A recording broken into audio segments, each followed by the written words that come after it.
नमस्कार, स्वागत है आप सभी का। मैं हूं आपके साथ रेशु त्यागी। अगले आधे घंटे मेरे साथ देखिए देवभूमि से जुड़ी तमाम खबरें। प्रधानमंत्री नरेंद्र मोदी एक बार फिर युवाओं को रोजगार मेले में नियुक्ति पत्र दिए गए हैं। पीएम मोदी ने आज वीडियो कॉन्फ्रेंसिंग के जरिए उत्तराखंड के रोजगार मेले को संबोधित करते हुए कहा कि केंद्र सरकार लगातार लोगों को रोजगार देने की कोशिश कर रही है। उन्होंने कहा कि हमारा ये निरंतर प्रयास है कि हर युवा को उसकी रुचि और योग्यता के अनुसार नए अवसर मिले। रोजगार मेले में पीएम मोदी ने कहा कि पिछले कुछ महीने में केंद्र सरकार ने लाखों युवाओं को नियुक्ति पत्र दिए हैं।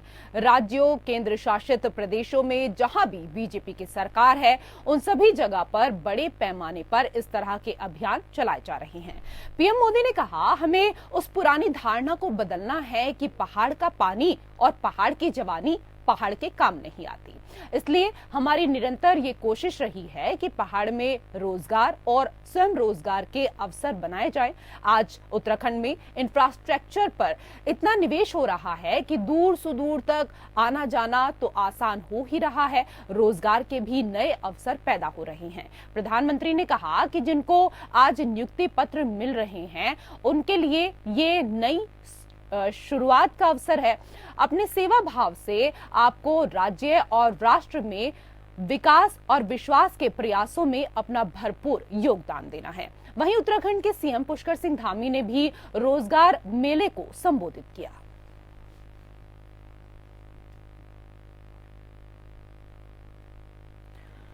इस दौरान उत्तराखंड के सीएम ने भी रोजगार मेले को संबोधित किया।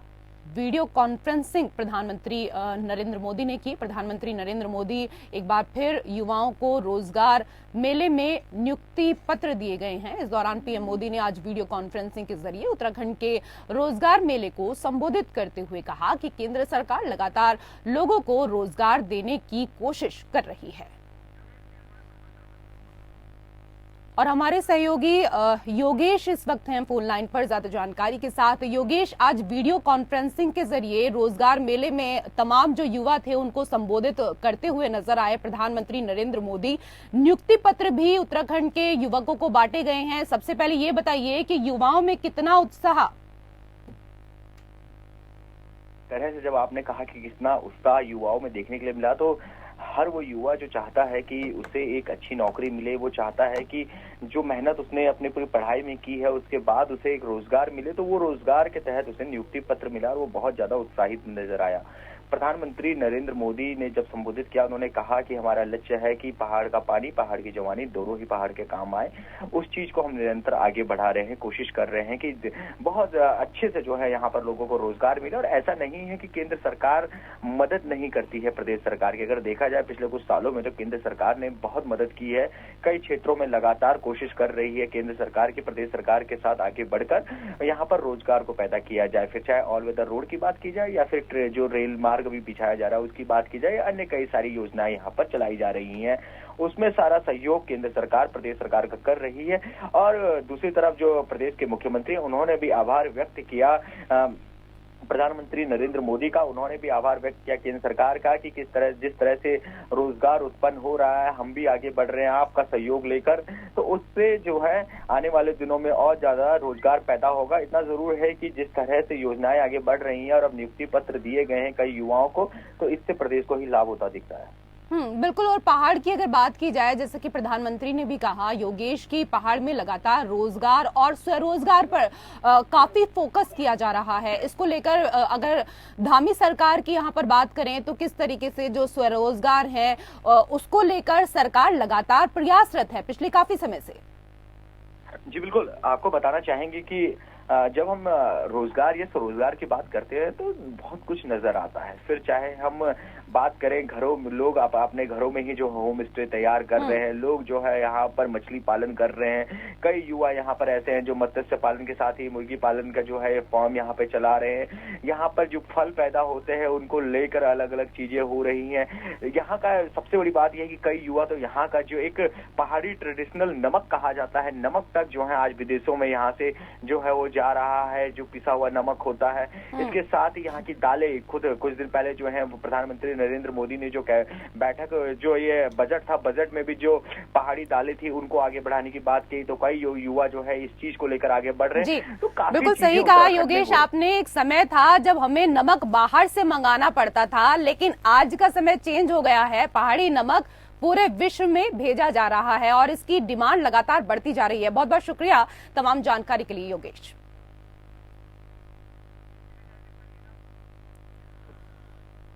तो इस दौरान उत्तराखंड के सीएम धामी ने भी युवाओं को संबोधित किया और लगातार नए नए अवसर जो हैं वो उत्तराखंड के युवाओं को मिल रहे हैं, क्योंकि अब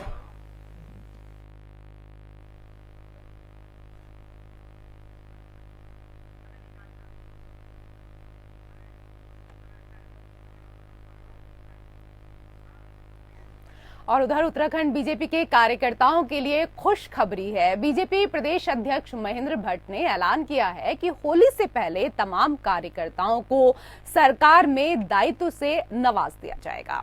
महेंद्र भट्ट के अनुसार मुख्यमंत्री दिल्ली में है, ऐसे में जल्द ही उनकी मुलाकात होगी और इस मुद्दे पर कई चर्चा भी होने वाली है। वो जल्द ही पूरी लिस्ट मुख्यमंत्री को सौंप देंगे और होली तक तमाम कार्यकर्ताओं की मांग पूरी कर दी जाएगी। आपको बता दें कि प्रदेश अध्यक्ष बनने के बाद से ही महेंद्र भट्ट भी लगातार दायित्वों को लेकर तारीख पर तारीख दे रहे हैं। उन्होंने पहले दीपावली के बाद दायित्व देने की बात कही थी, इसके बाद उन्होंने नए साल फिर मकर संक्रांति पर दायित्व देने की बात कही थी, लेकिन कार्यकर्ताओं को अभी तक कुछ नहीं मिला है और ऐसे में कयास लगाए जा रहे हैं कि कार्यकर्ताओं को होली पर जो दायित्व है वो सौंपे जा सकते हैं। बीजेपी में दायित्व बंटवारे को लेकर इस वक्त चर्चा चल रही है।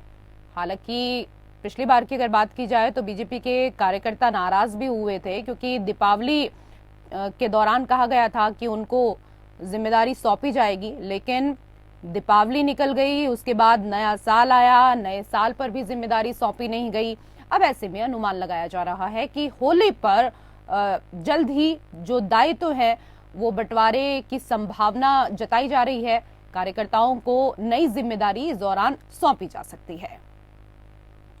प्रदेश अध्यक्ष महेंद्र भट्ट जल्द ही जिम्मेदारी सौंप सकते हैं कार्यकर्ताओं को। होली पर तोहफा मिल सकता है। उत्तराखंड बीजेपी के कार्यकर्ताओं के लिए खुशखबरी। बीजेपी प्रदेश अध्यक्ष महेंद्र भट्ट ने ऐलान किया है कि होली से पहले तमाम कार्यकर्ताओं को सरकार में दायित्व सौंपा जाएगा। महेंद्र और हमारे सहयोगी आलोक हैं फोन लाइन पर ज्यादा जानकारी के साथ। आलोक, दीपावली निकल गई, नया साल आया, उसके बाद भी बीजेपी के कार्यकर्ताओं को जिम्मेदारी नहीं सौंपी गई। अब क्या माना जाए, होली से पहले खुशखबरी मिल सकती है?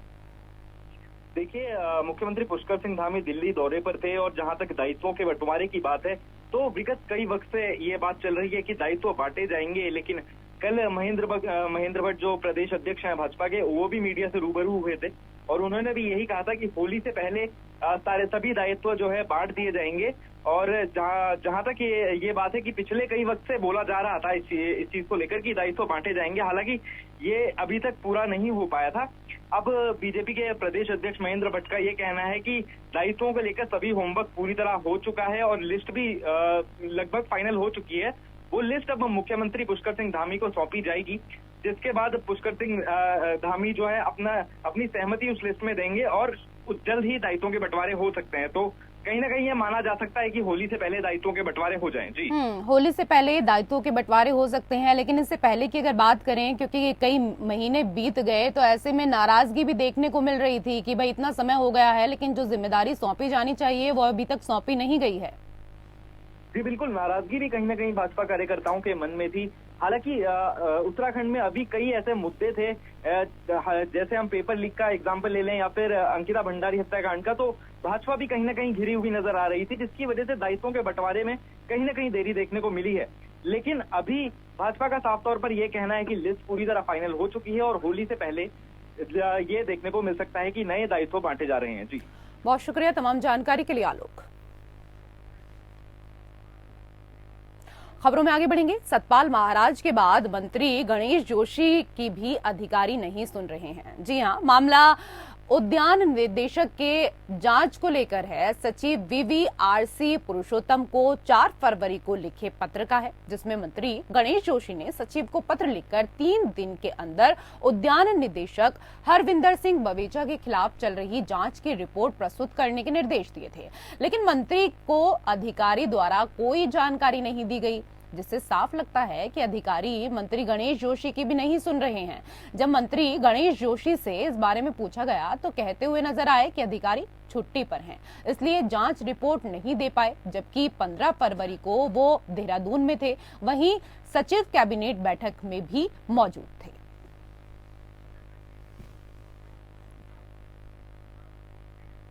उधर जोशीमठ भू धसाव के चलते प्रभावित हुए परिवारों के लिए कैबिनेट मंत्री गणेश जोशी ने राहत और खाद्य सामग्री रवाना की। देहरादून से भरे हुए ट्रक को जोशीमठ के लिए रवाना किया गया। इस मौके पर कैबिनेट मंत्री गणेश जोशी के अलावा बीजेपी प्रदेश अध्यक्ष महेंद्र भट्ट मौजूद रहे। गणेश जोशी ने कहा कि जोशीमठ में आई प्राकृतिक आपदा के समय हम उन लोगों के साथ हैं और आगे जो भी कदम उठाने पड़ेंगे सरकार उसी दिशा में काम करेगी। वहीं प्रदेश अध्यक्ष महेंद्र भट्ट ने कैबिनेट मंत्री गणेश जोशी का धन्यवाद दिया। उन्होंने कहा कि हमारा ये प्रयास है कि जोशीमठ में प्रभावित लोगों को खाद्यान्न और राहत सामग्री की कमी ना रहे, इसके लिए लगातार वहां पर हम लोग नजर बनाए हुए हैं।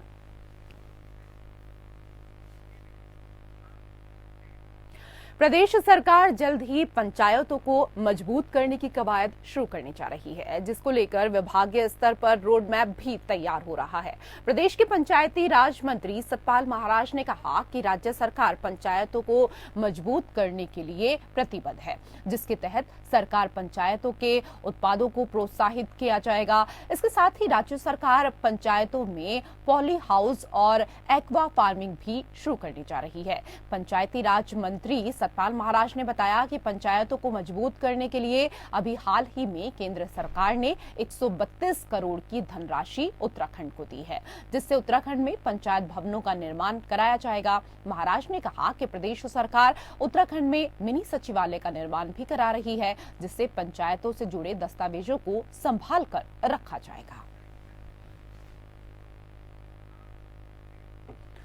नकल विरोधी कानून को लेकर भारतीय जनता पार्टी युवा मोर्चा मुख्यमंत्री पुष्कर सिंह धामी का आभार व्यक्त करेगी, जिसके तहत 2 कार्यक्रम तय किए गए हैं। बीजेपी प्रदेश अध्यक्ष महेंद्र भट्ट ने बताया कि पहले 4 बड़े शहरों में मुख्यमंत्री का धन्यवाद कार्यक्रम आयोजित किया जाएगा, जिसके तहत 1 मार्च को हल्द्वानी में ये कार्यक्रम निर्धारित किया गया है। कार्यक्रम में मुख्यमंत्री पुष्कर सिंह धामी भी मौजूद रहेंगे। बताया गया कि जनपद में भी इसी तरह के कार्यक्रम आयोजित किए जाएंगे। वहीं महेंद्र भट्ट ने कहा कि जब यह विधेयक गैरसैंण में सदन के पटल पर रखा जाएगा तो उसके बाद मंडल स्तर पर भी युवा रैली निकालकर सीएम धामी का आभार जताएंगे।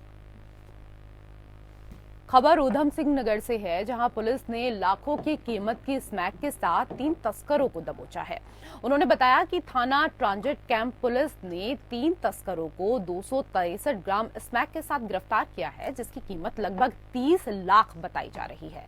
एसएसपी मंजुनाथ टीसी ने मामले का खुलासा करते हुए बताया कि जिले में स्मैक की तस्करी की सूचना काफी दिनों से मिल रही थी। इसी सिलसिले में थाना ट्रांजिट कैंप के सिपाही को सूचना मिली कि गंगापुर रोड स्थित 3 युवक पंचवटी के सामने खड़े हैं, जिनके पास स्मैक है। सूचना मिलने पर सिपाही अपने साथियों के साथ मौके पर पहुंचे और मौके से तीनों युवकों को धर दबोचा, जिनकी तलाशी लेने पर भारी मात्रा में स्मैक बरामद किया गया है।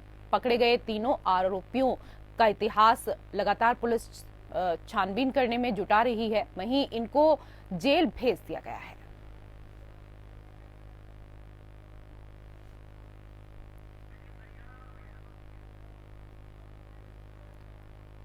फिलहाल तीनों आरोपियों को जेल भेज दिया गया है। 30 लाख की स्मैक बरामद की गई है।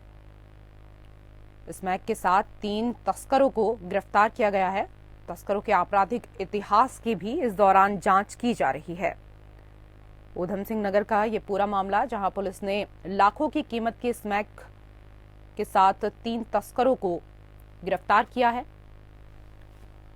थाना ट्रांजिट कैंप पुलिस ने 3 तस्करों को 263 ग्राम स्मैक के साथ गिरफ्तार किया है और हमारे सहयोगी अर्जुन हैं इस वक्त फोन लाइन पर ज्यादा जानकारी के साथ। अर्जुन, ये बताइए कि जिन 3 लोगों को गिरफ्तार किया गया है, इनके बारे में अभी तक कोई खुलासा हो पाया? इनके पहले के आपराधिक रिकॉर्ड के बारे में कुछ पता चल पाया है?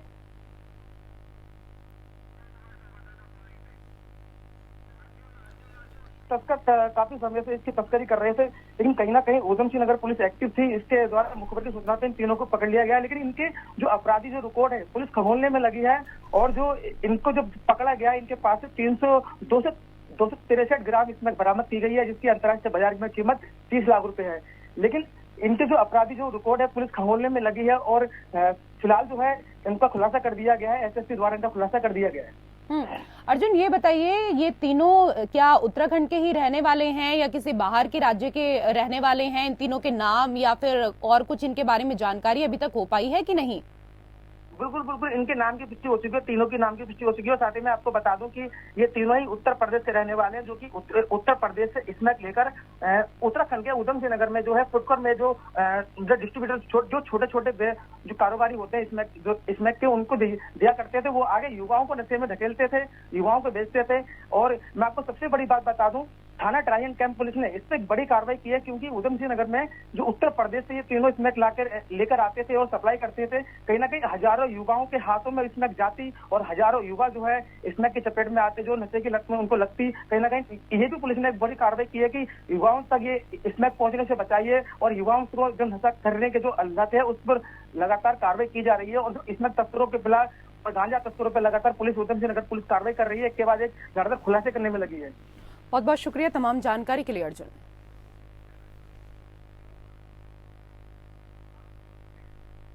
उधर देहरादून के मयूर विहार में हुई लाखों की चोरी का पुलिस ने खुलासा किया है। 11 फरवरी की रात को बंद घर में चोर ने लाखों रुपए के हीरे, सोने और चांदी के जेवरात पर हाथ साफ कर दिया था। उस दौरान घर के लोग रिश्तेदारी में शादी में गए हुए थे। पकड़ा गया आरोपी शमशाद पहले बंद घरों की रेकी करता था और फिर मौका पाकर घटना को अंजाम दिया करता था। आरोपी अकेले ही पहले भी कई घरों में चोरियां कर चुका है। उस पर विभिन्न राज्यों में 18 मुकदमे दर्ज हैं। पुलिस ने 35 लाख के आभूषण आरोपी से बरामद कर लिए हैं। एसएसपी दलीप सिंह कुंवर ने प्रेस कॉन्फ्रेंस करके पूरे मामले का खुलासा किया है।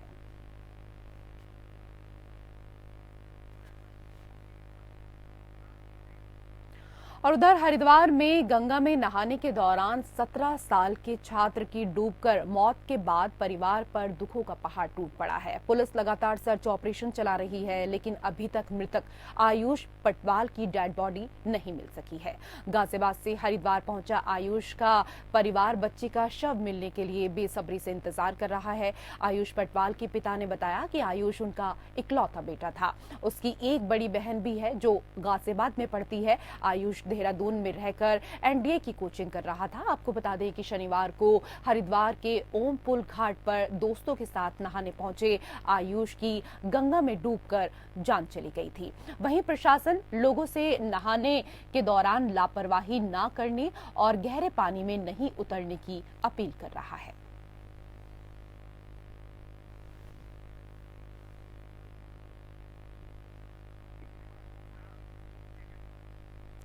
साल की पहली सोमवती अमावस्या के मौके पर हरिद्वार में गंगा स्नान के लिए बड़ी संख्या में श्रद्धालु पहुंच रहे हैं। यहां हर की पौड़ी पर सुबह 4 बजे से ही श्रद्धालुओं का तांता लगा हुआ है। आज गंगा स्नान और दान का खास महत्व है, इसलिए दूर दूर से श्रद्धालु यहां पहुंचकर गंगा में डुबकी लगा रहे हैं। सुरक्षा के मद्देनजर प्रशासन ने सुरक्षा के पुख्ता इंतजाम किए हुए हैं। पूरा मेला क्षेत्र को 16 जोन और 39 सेक्टर में बांटा गया है। 1000 से ज्यादा पुलिसकर्मी श्रद्धालुओं की सुरक्षा में तैनात किए गए हैं।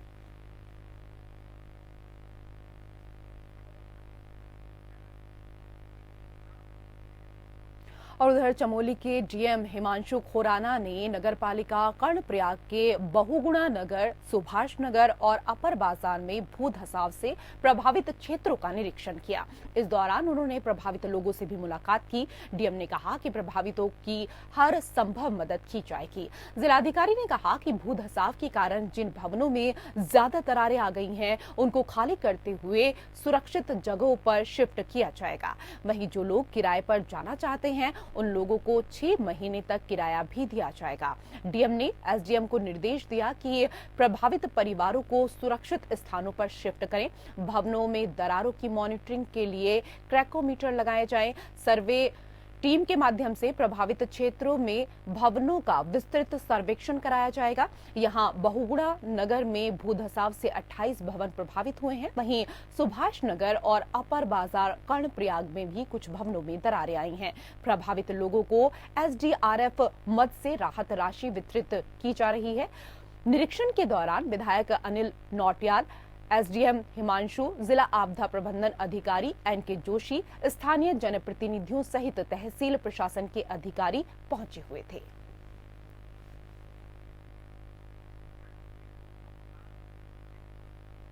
और उधर हल्द्वानी के नैनीताल रोड पर स्थित नगर निगम का पार्क लोगों के लिए आकर्षण का केंद्र बना हुआ है। दरअसल इसके पीछे कुछ सामाजिक रचनात्मक कार्य करने वाले लोगों की सोच है।